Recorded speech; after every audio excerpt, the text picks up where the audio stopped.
बंधुओं, शनिदेव अंधकार के देवता हैं और जब शनिदेव के साथ राहु भी मिल जाते हैं ना तो जीवन अंधकारमय तो हो ही जाता है, बल्कि वह बद से बदतर भी होने लगता है। तो मिथुन लग्न और मिथुन राशि की कुंडलियों में शनि, राहु और मंगल जीवन को अंधकारमय बनाते हैं। जो अंधकारमय जीवन आपने 2020 से 24 तक का जी चुके हैं, और बुध और शुक्र जो होते हैं वह प्रकाशमय जीवन को एक स्वर्णिम भविष्य आपका बनाते हैं, और उसके कारक आपकी कुंडली में बुध और शुक्र होते हैं। तो आज की इस वीडियो में हम देखेंगे कि कैसे आप अंधकारमय जीवन से निकल करके एक स्वर्णिम भविष्य का उदय जो है वह बुध और शुक्र तो आपके जीवन में करेंगे ही करेंगे, लेकिन आप शनि और राहु के द्वारा भी अपने जीवन को स्वर्णिम भविष्य में कैसे बदल पाएंगे 2025 से 27 तक में, उन्हीं सब की चर्चा आज की इस वीडियो में की जाएगी। केवल आप वीडियो को देखने की केवल आपको कृपा करनी है। तो बंधुओं, पहले तो मैं आपको एक फंडामेंटल बात बताऊंगा। अगर आप इस बात को अपने जीवन में धारण नहीं करेंगे तो आप यदि मिथुन लग्न या मिथुन राशि के हैं तो आप चाहे जितने उपाय कर लीजिए, जितनी रेमेडीज कर लीजिए, आपको जीवन में लाभ नहीं मिलेगा। और वह उपाय क्या है आपके लिए बुध और शुक्र का, कि देखिए, बुध और शुक्र आधुनिकता के प्रतीक कहे गए हैं, और शुक्र तो आपका स्त्री ग्रह है और बुध का स्वभाव भी स्त्री ग्रह की तरह ही है। तो बस दो चीजें जीवन में हमेशा याद रखिएगा कि ये दोनों आधुनिकता और स्त्री समर्थक ग्रह हैं।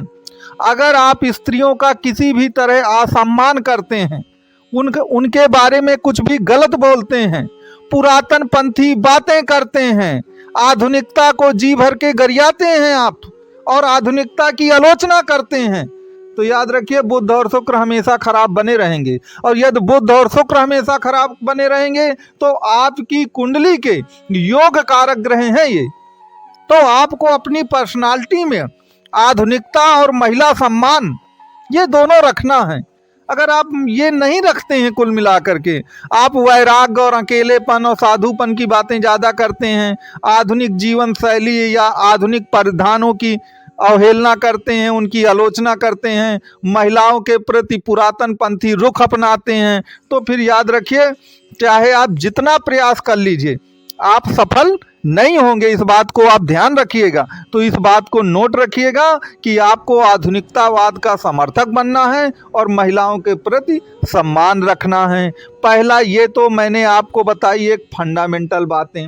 अब बातें आ जाती हैं कुल मिलाकर के आपके ग्रहों पर।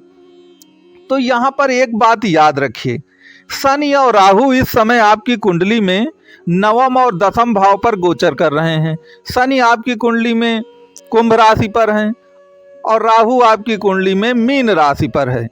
तो आपके नवम भाव पर शनिदेव और दसम पर राहु हैं, और 2025 में ये स्थिति पलट जाएगी। क्या हो जाएगा? शनि आपके दसम भाव पे चले जाएंगे और राहु आपके नवम भाव पे आ जाएंगे, क्योंकि राहु बकरी चलते हैं। तो अब इससे लाभ क्या होगा? देखिए, कुंडली में नवम और दसम का संबंध सबसे मजबूत संबंध माना गया है, क्योंकि नवम भाव को त्रिकोण कहते हैं, दसम भाव को केंद्र कहते हैं। तो आप कहेंगे कि अभी भी तो यही संबंध है, अभी भी आपके शनि नवम में है, राहु दसम में है, फिर इनकी स्थिति पलट जाएगी तो इससे जीवन में क्या प्रभाव पड़ेगा?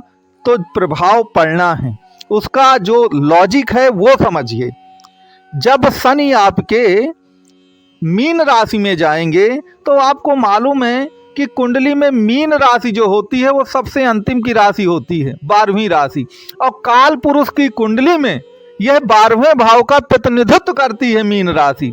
अब 12वां भाव आपको मालूम है कहे का है, हमारे यहाँ 4 पुरुषार्थ होते हैं, धर्म, अर्थ, काम, मोक्ष। तो जो मोक्ष वाला पुरुषार्थ है वो 12वें भाव पर जाता है, और मोक्ष क्या है? परम शांति या परम संतुष्ट की अवस्था को कहते हैं। तो जब शनि आपके मीन राशि में जाएंगे और मीन राशि आपकी कुंडली में दसम भाव पर पड़ेगी, तो दसम भाव जॉब और प्रोफेशन का है। तो जॉब और प्रोफेशन में आपको परम शांति और सेटिस्फैक्शन मिलेगा, वहां पर आपको ऐसा लगेगा जैसे मोक्ष की प्राप्ति हुई है। जिस जॉब और प्रोफेशन के लिए आप मारे मारे घूम रहे हैं, व्यापार चल नहीं रहा, रुपया पैसा फंस चुका है, कर्ज में हम डूब गए हैं, हमारी फाइल गवर्नमेंट में अटकी हुई है, कोई काम हो ही नहीं रहा है, तो इन सभी कार्यों में आपको मोक्ष की सफलता, मोक्ष जैसी सफलता प्राप्त होगी। इसीलिए मैं कहता हूं कि स्वर्णिम भविष्य का उदय होगा 2025 से 27 तक, क्योंकि शनिदेव 2025 से 27 तक आपकी कुंडली में मीन राशि में ही रहना है उनको। इसी प्रकार आपके राहु देव जो हैं वह नवम भाव पे रहेंगे। अब देखिए, राहु देव मायावी ग्रह हैं, राहु देव मायावी ग्रह हैं, और कहां पर? कुंभ राशि में रहेंगे। अब काल पुरुष की कुंडली अगर आप देखें तो कुंभ राशि 11वें भाव की राशि है, और हम सभी जानते हैं कि 3, 6, 11 ये त्रिशडाय भाव में पापक ग्रह बड़ा अच्छा फल देते हैं। तो जब राहु कुंभ में जाएंगे तब वह आपको असली फल प्रदान करेंगे, और आपका जो भविष्य है वह वास्तव में स्वर्णिम अवस्था में पहुंच जाएगा। तो आप इस पूरे तर्क को समझिए कि राहु और शनि की पोजीशन जैसे ही बदलेगी, आपके शनिदेव मीन राशि में मार्च 2025 से प्रवेश कर जाएंगे, और कुछ दिनों बाद आपके 2025 में ही आपके राहु देव जो हैं वह कुंभ राशि में आ जाएंगे।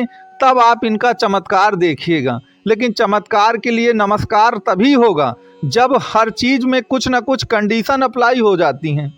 जैसे मैंने पहली फंडामेंटल कंडीशन आपको शुरू में ही बता दिया कि मिथुन लग्न और मिथुन राशि बुध और शुक्र की फेवरेट राशियां हैं। अब बुध और शुक्र आधुनिकता और महिलावाद के समर्थक हैं, इसीलिए अगर आप मिथुन राशि का चिन्ह देखें तो उसमें महिला और पुरुष खड़े हुए हैं बहुत आधुनिक स्टाइल में। इसीलिए मैं कहता हूं कि आपको आधुनिकवाद का समर्थन करना, ऐसा नहीं होगा कि आप बातें पुरातन पंथी कर रहे हैं और काम भी सब गड़बड़ कर रहे हैं। इस बात को आपको ध्यान रखना है। अब यहाँ पर एक बात और याद रखिएगा हमेशा कि अगर हमको कुंडली का पूरा प्रतिफल प्राप्त करना है, पूरा एक प्रकार से हम चाहते हैं हमको लाभ मिले, तो आप अपनी जन्म कुंडली को हमेशा देखिए कि मूल जन्म कुंडली में शनि और राहु की स्थिति आपकी कुंडली में कहाँ पर विराजमान है। अगर शनि और राहु की परिस्थितियां जो हैं, शनि या राहु 6, 8, 12, आप समझिएगा मेरे, 12वें भाव पर शनि हो चाहे राहु हो सब बुरे माने जाते हैं। अष्टम भाव पर भी राहु की स्थिति कोई अच्छी नहीं मानी जाती, माना कि 6वें भाव पर ये दोनों ग्रह अच्छे माने जाते हैं। तो आप अपनी कुंडली में पहले देखिए कि ये बैठे कहाँ। अगर इनकी स्थिति जरा सा भी आपकी कुंडली में अच्छी है तो आप मान करके चलिए कि आपको लाभ 101% मिलेगा ही मिलेगा। लेकिन जो मैंने आपको रूल्स बताए हैं उन रूल्स को थोड़ा सा ध्यान रखिएगा। यहाँ पर एक बात और याद रखिए कि मंगल सबसे ज़्यादा अमंगलकारी ग्रह होता है मिथुन राशि या मिथुन लग्न की कुंडलियों के लिए। तो वैसे भी कहते हैं कि मंगल ही जीवन में दंगल कराता है, तो मंगल ही जीवन में सबसे ज़्यादा परेशान करता है मिथुन राशि या मिथुन लग्न वालों के लिए। तो देखिए, मंगल इस समय आपकी कर्क राशि में प्रवेश कर गए हैं।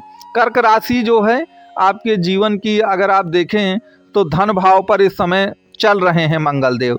तो मंगल के मंगल भूमि है, तो अगर मंगल खराब है कोई ग्रह तो उसको विसर्जित किया जाता है, खत्म किया जाता है। आप एक छोटा सा उपाय करिएगा, जो कि लाल किताब का भी एक उपाय है, कि आप एक गुड़ लीजिए लगभग 250 ग्राम या 300 ग्राम, और उसको जमीन के अंदर खोद के दबा दीजिए।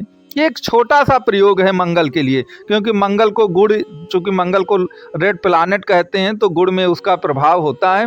तो मंगल के लिए ये प्रयास करिए। और जो मैंने आपको राहु और शनि की बातें बताई हैं कि आपका जीवन स्वर्णिम भविष्य को ये बदलने वाले हैं, उसके पीछे का लॉजिक क्या है वो मैंने आपको बताया है। इसके सिवा बुध और शुक्र किस तरह आपके जीवन को बदल सकते हैं उसकी चर्चा मैंने की है। आपको अगर कुंडली फिर भी कुछ समझ में थोड़ा कम आया हो तो कुंडली के विश्लेषण के लिए आप नंबर दिया गया है, आप दिए गए नंबर पे कांटेक्ट कर सकते हैं।